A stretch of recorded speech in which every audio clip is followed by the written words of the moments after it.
Hi everyone. So I am going to show you how just some Schoology basics. So that way you have a video that has all of just the basic things about Schoology to get you started with your Schoology journey.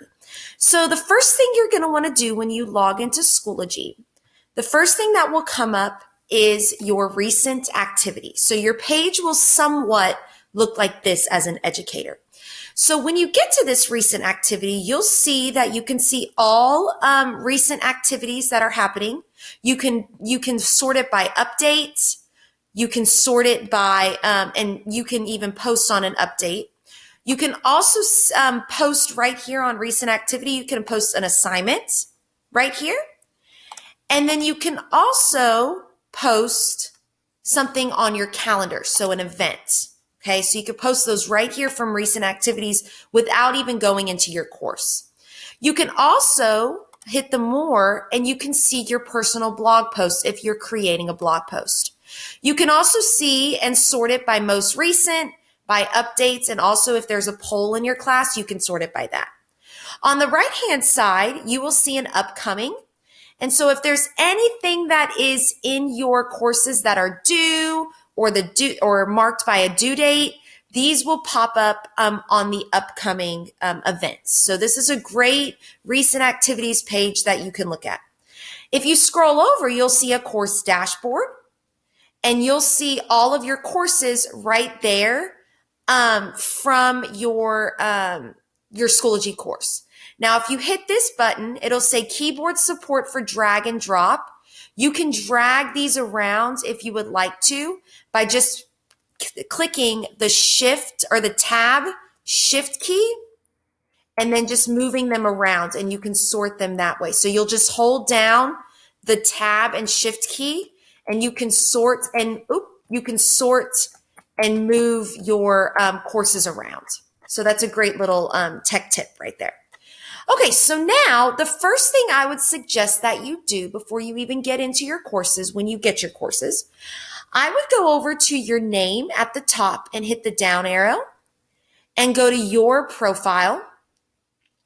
And I would fill out this profile page with your photo and also add your biography to it and also your contact information.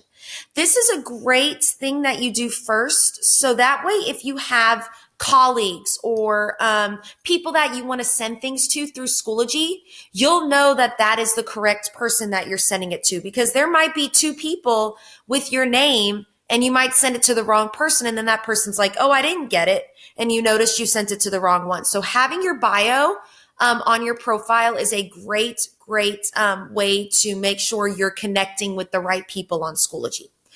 On your biography page or on your profile page, you'll see that you can see the updates right there. So if there's no posts, there won't be any posts, but if there's updates on your courses, they'll be right there. You can see and start a blog, so you can create blog posts right on Schoology. You can add things to your portfolio. So this is the same for kids as well. So you can add items from your actual course to your portfolio and have them right there. So that way when people click your connection or your name on a connection, they can see maybe what you're doing in class. So that's really good for students. Students can add to their portfolios and you can actually click their name and see their portfolio on their Schoology page. And then also badges. You can add badges to students' profiles and you can reward them and they'll pop up on their profiles for others to see. So you'll see that I have all these badges on here. The students would see that as well if you rewarded them from your course. So this is just a great little way to stay connected, make sure you're connecting with the right people. And it's cool for students to be able to go home or show their parents digitally that look at all these badges I did. So it's just a great way to keep everyone informed. So at the top of your screen, you'll see either courses, you'll see your courses up there, you'll see groups, you'll see resources, you'll have a search button where you can search things in Schoology. You'll have an apps bar, so your district might not enable you to add apps, but you might be in a district that you can add apps. but my district does the apps adding for us. So that's why there's no button down here that says add apps. But Schoology has hundreds and hundreds of apps that can connect to your Schoology courses. So that's just district based, depending on what they want. You have the calendar up here, so you can click on this and you can see the calendar of events that are happening for that course. You can also hit this where it says one of 32 calendars. That means that I'm in 32 courses right now. So you can actually link any of these calendars. So this is a great tool for students. If you want to link, like maybe you're a math, science, social studies teacher and you want to be able to have students access the math, science, social studies calendars all in one calendar. So you can click these and be able to see all of the calendars on one screen. The messaging tool, this is great for if you want to message students or message a group in Schoology. You can just click the messaging envelope and click new message. And then you can type in the name, you can type the subject, give the message. You can either insert a file from your computer, you can insert a link, you can insert a resource from your Google, or you can insert an audio or video recording to send to your students. Then you'll just hit send. And it'll go to them and it'll pop up like it does on my notifications. It'll pop up with a 1 showing that they have a new message. And then the last thing on the top of your screen is the notifications. So you'll be able to see all the notifications on here. And also if anybody requests to join your connection on Schoology, you'll see that as well. Okay, so let's get into courses. So if I'm going to go to my course, if you do not have any courses because you're just playing around with it, you can click on courses and go to my courses. And right over here on the right-hand side, you won't see mine because my district puts our courses in, but you'll see where it says add course. And this is where you can add your courses that you would like. You can also join a course with this blue button up here. And then you can also reorder courses around.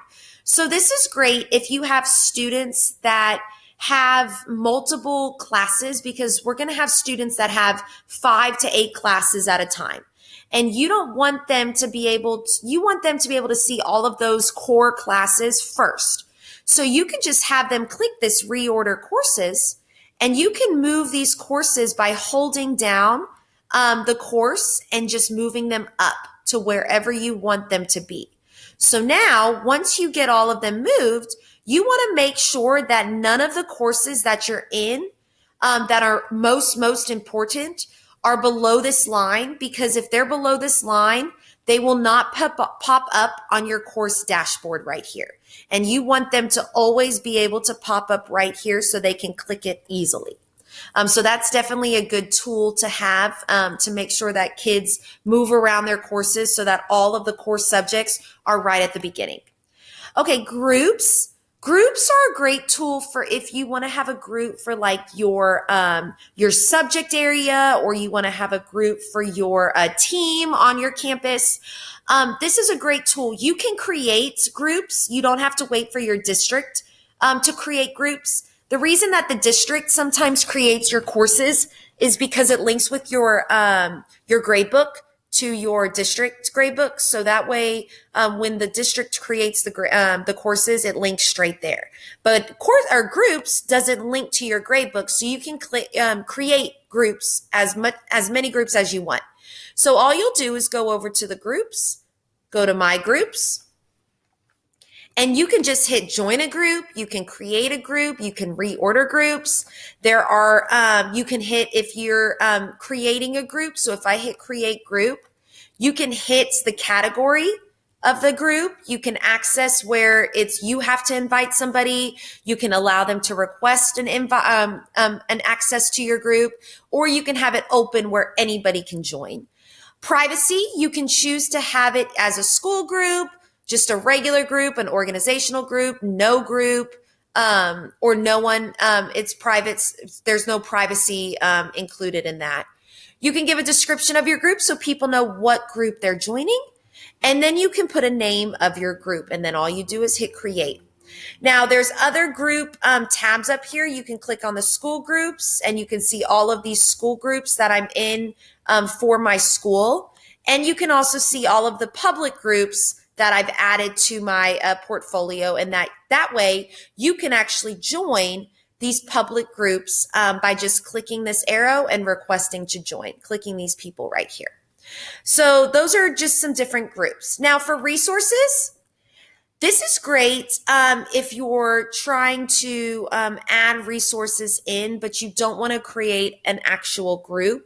You can just add in resources so that other people can use them. So if you have a resource in that somebody's added to the resources, so say I'm in here and I wanted to add to this group.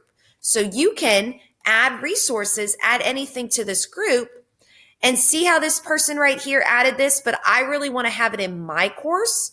I can go to this gear and I can hit add it to course. I can choose the course that I want to add it in. I can add all of the things that it asks for you to change. And then all you do is hit add and it'll pop up on your course as an assignment. So this is just great for collaboration with your team. And you can also create collections. So you can add a collection in here and title that collection. So that way you can really stay organized with your resources. Okay, so let's get into the course. So I'm going to show you what my course looks like. So this is what the course looks like that I'm practicing with right now. So this is what the course is going to look like for you when you get your courses. This is what it somewhat is going to look like for the students. There might be just a little variety, differences between the two, but for the most part, this is what they're going to see. So when you go up here, I would recommend changing your course picture because it's going to be hard if all of these courses look the exact same on their picture. Kids are not going to be able to figure out what course to choose. So I would definitely make sure you change your course picture to be something that you want. You can either make sure you're using your copyright laws, but you can download a picture from Google. You can create your own picture in Google Drawing. I have a video for that on my YouTube account. And you can also use Canva and create something to make your profile picture or course picture a little bit more enjoyable for students and to be able to visualize and see what course they have to pick. So on this right-hand side, you will see you can go straight into, like you'll see a little little booklet. You can go and click on any of these courses right there. You don't have to go all the way back up to courses, find the course. You can see all of your courses right there next to the notifications. Then you can change your notifications for this course. So if you click on this notifications, you can change and make it modified to what you want. So you can have all of these things be popped up on your notification bar. You can have none of them. And then you'll just hit save changes. So this is very personalized to what you want. So now on this side right here, the left-hand side, you'll see all of these items that you can use in your Schoology course. Underneath your course picture, you'll see a course options. You can view the course as a student to make sure that you've published things correctly and that they can hit the links and all of that. So that's a great tool. You can send a mass message. So instead of sending 500 messages to one class because you need to send it to each student, you can send a mass message to all of your members. You can send a message to all of the administrators of your group or just the members of your group. And the same things apply for this as well. You can add a file, a link, a resource, and an audio video tool. And then you'll just hit send and it'll send to your students. So now going down here to add materials. You can add tons and tons of materials. You can add folders, you can add assignments, add tests and quizzes, add assessments, add links, add discussions for students, add pages with different information in it. Maybe you wanted to add like your agenda for the week or just directions on what students need to be doing. That would be a good place to do it. You can add a media album. Media albums, think of the media albums as like a photo album. And then you can also add and import things from resources and also from your apps that you've included. So these link straight to Schoology, so you can just add from here. On the options, you can add a student completion rule, which is a phenomenal way to keep kids accountable for their work.